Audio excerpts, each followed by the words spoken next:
Hey everybody, welcome to episode 63 of the Metal Detecting Show podcast. My name is Kieran and I have been metal detecting now for nearly 30 years. This week, as we're getting back into summer, I want to give you my top 10 tips for beach detecting. So let's get on with the show.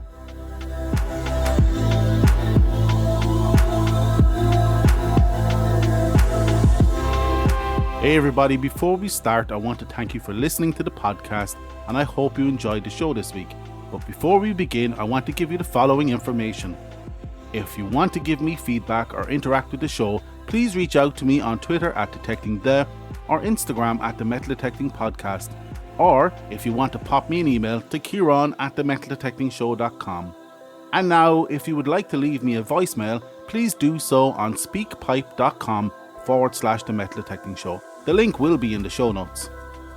If you would like to buy me a coffee, you can actually do so now with buymeacoffee.com/metal detecting. And lastly, and most importantly, if you like this content, please don't hesitate to tell your friends and don't forget to hit that subscribe button.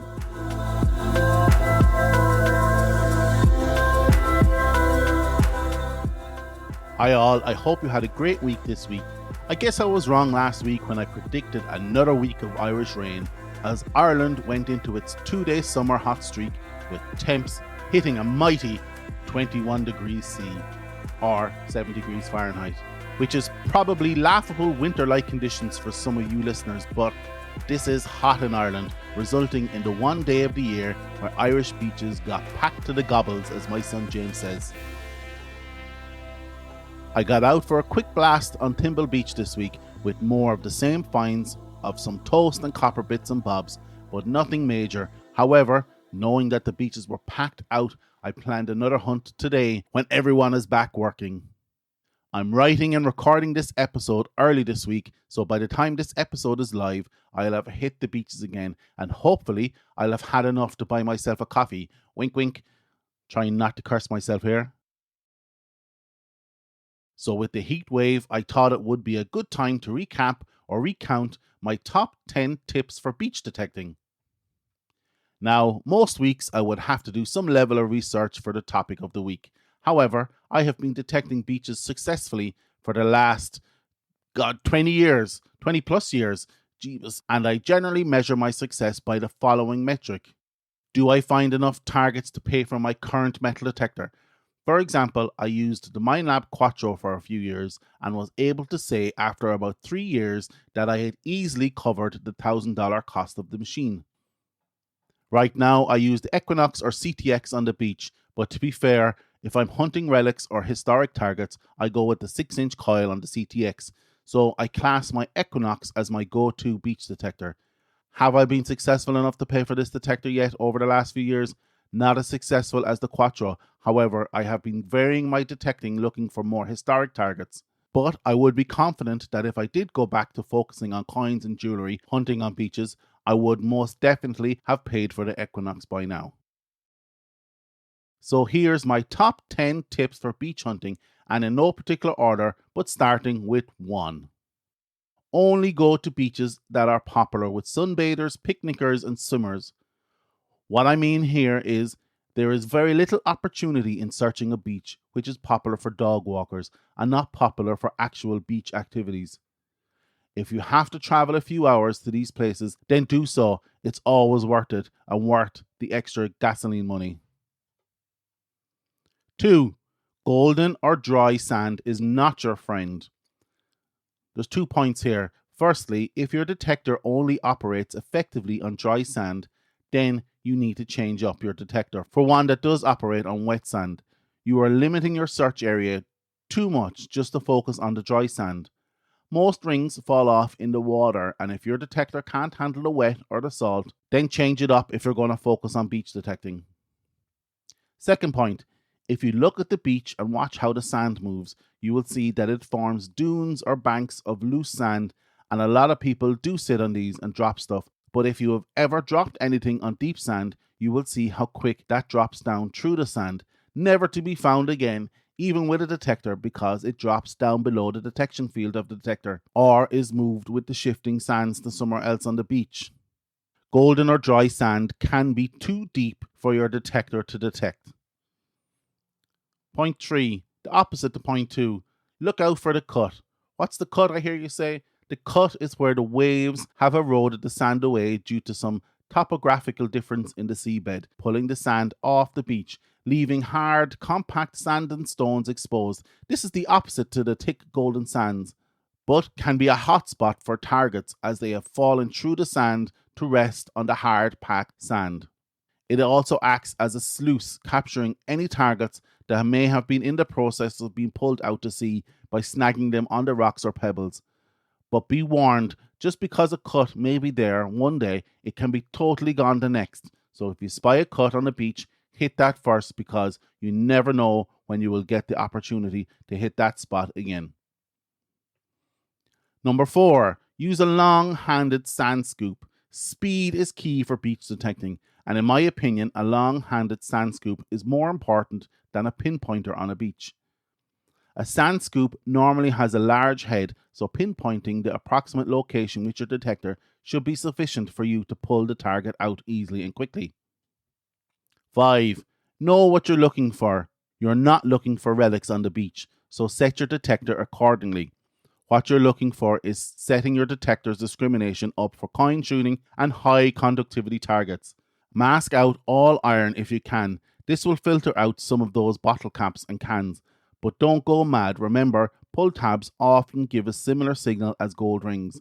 So I'm actually happy if I'm pulling up pull tabs. It means that I'm not going to miss any high value target. And remember, it only takes one high value target to make your year.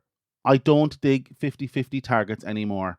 I used to, but I know that time I would spend digging a 50-50 target is better served getting to the next target, which may be a keeper. Number 6. Turn down your sensitivity.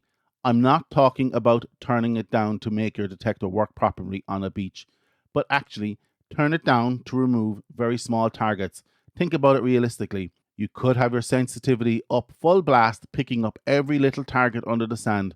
But what's the likelihood that these will be good finds? Very slim. Remember, sensitivity adjusts the size of the detected target at depth, not your depth. And it has been shown time and time again that adjusting sensitivity has very little effect on depth. So I turn down my sensitivity to anything below a penny size, leaving all coins and jewellery. I may lose some lost earrings, but that's the price I'm willing to pay. Number 7, probably linked to point 2 about golden sands. The closer to the sea or river, the less rubbish will be present, making it easier for you to pick out the good targets. This is why surf detecting is so popular. However, expect to not have to dig loads of finds. So you may go for long periods of time without any targets, resulting in the desperation dig, where you're just digging the targets because you want to dig something. Number 8. Look out for hotspots. For example, under piers or streams where people may clean their feet and hands or wash their bits and bobs. Coffee docks, ice cream vendors, all attract the use of coinage, for now anyways. So look for the path of least resistance to these places, because it is likely stuff gets dropped on the way there, checking to make sure you have enough cash, and back, checking that you got the right change. Public toilets are a favourite of mine. I pick a line up the beach to the public toilet and hunt till I get to the exit, which I hit hard till it gives me up its goodies. Number 9. Be prepared to hunt on the rocks or in rock pools. This can be a taxing hunt, but rocks and rock pools are essentially a large net, snagging and capturing any and all targets in the area. I specifically hunt these with a horry knife or a trowel, but remember, you don't want to be scraping a 1-cent coin out of a crack for 10 minutes, so make sure you focus only on the high value signals here. Number 10. Hit the dunes, not to be confused with golden sand dunes, but dunes get formed when sand gets trapped due to vegetation, becoming essentially a mixture of sand and grass, but a popular spot for canoodling and picnicking. 11. A bonus tip: use stratification or granulation to your benefit. I have found success in the past with the following technique. If I find a small lead sinker, I know this has a density that is very close to gold, so I will scribe an imaginary line along the beach, matching the sea in my head and follow this arc across the beach, knowing that there is a good chance that any gold will have moved into this band based on its density. Granulation is the same effect but occurs because of an object's size. Did you ever go to a stony beach and see the stones graded from large to small? This is granulation and can be used to help grid your beach. And finally, number 12, a bonus tip: wear sunscreen and hydrate. Keep warm and dry for a longer hunt.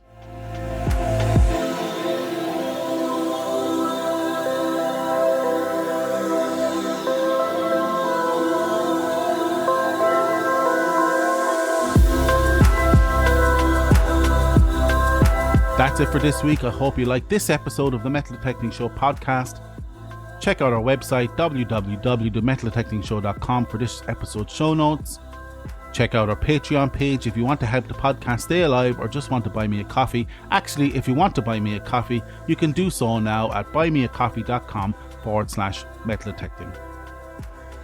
If you'd like to leave me a voicemail, please do so on speakpipe.com/The Metal Detecting Show. The link will be in the show notes. And if you feel like taking your appreciation to the next level, feel free to leave me a positive review on any podcast directory of your choice.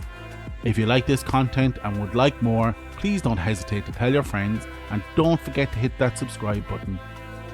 Once again, I hope you enjoyed this episode. We will chat to you all again next week. Get out there, eyes down, and happy hunting.